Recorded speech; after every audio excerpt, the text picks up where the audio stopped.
전립선의 말초부에 생기는 악성 종양을 의미합니다. 전립선암은 나이가 증가할수록 점차 발병이 증가하게 되고요.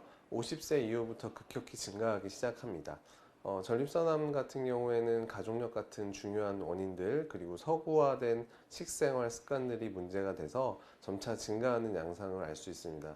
현재 남성암의 3위까지 올라와 있고요. 조만간 미국처럼 1, 2위로 올라갈 것으로 예상됩니다. 네, 맞습니다. 전립선암은 무증상이 대다수고요. 만약 증상이 있다면 이미 진행이 된 경우를 얘기합니다. 전립선암 같은 경우에 가장 주의해야 되는 경우는 서구화된 식생활이라든지 이런 것들을 주로 하시는 분, 그리고 무엇보다도 50세 이후의 남성에서는 모두 다 검진을 통해서 잘 확인을 해 주셔야 될 것 같고요. 또 하나는 가족력이 있는 경우에는 반드시 검사를 시행하실 것을 권해드립니다. 전립선암의 증상이 있는 경우에는 어느 정도 전이가 일어난 경우를 말을 하게 되는데요. 뼈전이가 일어나게 되면 뼈를 깎는 고통이 느껴지게 되고요. 뇌로 전이가 일어난 경우에는 좀 후기지만 갑자기 뭐 정신을 잃는다든지 아니면은 뭐 발작 증상 같은 것들이 발생할 수도 있고요. 제 환자 중에 한 분은 이제 대변을 잘 보지 못해서 내원하신 분이 있으신데요. 전립선암과 동반된 전립선 비대증으로 인해서 너무 커진 상태에서 아예 대변을 볼 수 없을 정도로 뒤에 직장을 눌렀기 때문에 그런 증상이 나타났고요. 현재는 잘 치료받고 증상이 전혀 없는 상태로 잘 지내고 계십니다. 전립선암의 스크리닝 검사는 두 가지입니다. 손을 직장에 넣어서 만지는 직장 수지 검사와 혈액으로 하는 전립선 특이항원 검사 두 가지가 교과서적으로 유일한 스크리닝 검사입니다.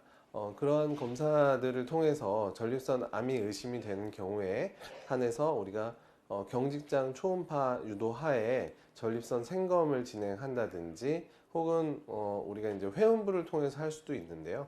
회음부를 통해서 하는 경우는 뭐 요즘 대두되고 있긴 하지만 아직까지는 경직장 초음파를 통해서 하는 것이 대다수라고 생각을 하시면 됩니다. 또한 전립선 조직검사는 인구조사 같은 겁니다. 그래서 전립선 조직검사 상에서 암이 나오지 않았다고 했을 때 반드시 암이 아니다라고 얘기할 수는 없습니다.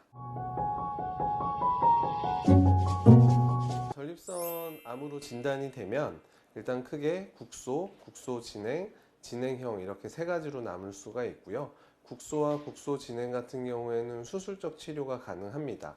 우리가 근치적인 치료라고 얘기할 때는 수술과 방사선을 얘기를 하고요. 이 외에 이제 진행형 같은 경우에는 근치적 치료가 어렵기 때문에 우리가 호르몬 치료 등의 보존적인 치료를 시행하게 됩니다.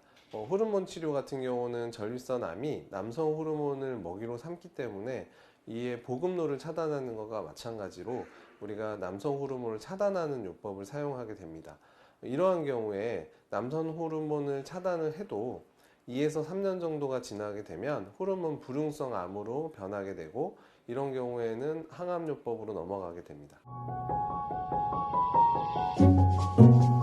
두 가지 국소 진행형 같은 경우에 수술적 치료가 근시적 치료 중에 하나입니다.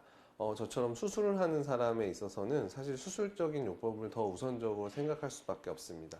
왜냐하면 수술적 치료 이후에 재발을 했을 경우에는 방사선 치료가 가능하지만 방사선 치료를 받고 난 이후에는 수술적 치료가 사실상 많이 어려워집니다.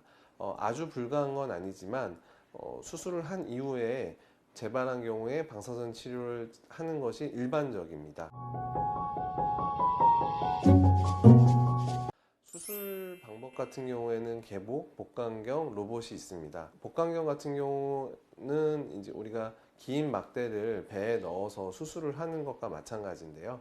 그렇기 때문에 이제 배 속에 젓가락을 넣고 이렇게 수술을 한다고 생각하시면 될 것 같고요.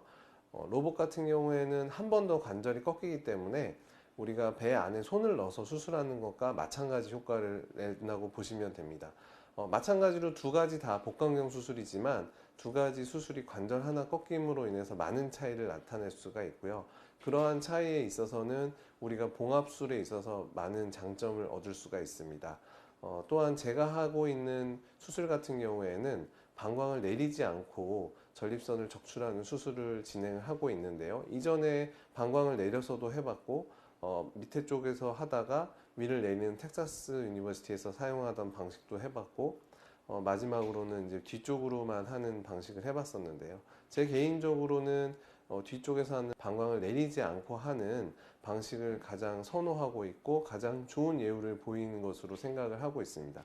예후라 함은 종양학적인 예후와 기능적인 예후가 있는데 이 제가 금방 전에 설명드렸던 방식에 있어서는 기능적인 예후에서 매우 훌륭한 것을 알 수 있었고요. 요즘 논문들도 그러한 보고들이 많이 보고되고 있습니다. 많은 환자분들이 여러 가지로 물어보시는데요. 일단은 말씀드리고 싶은 건 나이가 들면서 점차 생기기 때문에 반드시 미리미리 검사를 하실 것을 권해드리고요. 특히나 가족력이 있으신 분들에서는 먼저 검사를 하실 것을 권해드립니다.